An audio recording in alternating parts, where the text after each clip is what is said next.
Hello friend, मैं कुसुम राय। मैं अपने यूट्यूब चैनल पर आप सभी का स्वागत करती हूँ। दोस्तों, मैं एक देवी गीत सुनाने जा रही हूँ। अगर आप लोग को अच्छा लगे तो लाइक सब्सक्राइब करना।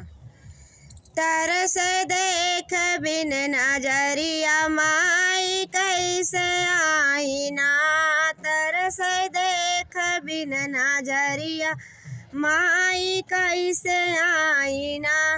एक पहाड़ ऊंची दूजे ऊंची ऊंची सीढ़िया, तीज दुखला पायरिया माई कैसे आईना, तीज दुखला पायरिया माई कैसे आईना। तरस देख बिन नजरिया माई कैसे आईना, तरस देख बिन नजरिया माई कैसे आईना। नाही चढ़े घोड़ा नाही चढ़े हाथी, नाही चढ़े घोड़ा नाही चढ़े हम हाथी, पथरीली बाडगरिया माई कैसे आईना, पथरीली बाडगरिया माई कैसे आईना।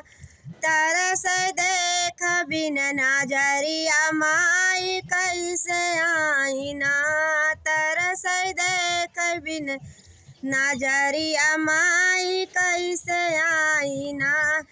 गिरता परत थाकल हारल आए तो हरी दुअरिया, हाय लंबी बा कटरिया माई कैसे आईना, हाय लंबी बा कटरिया माई कैसे आईना।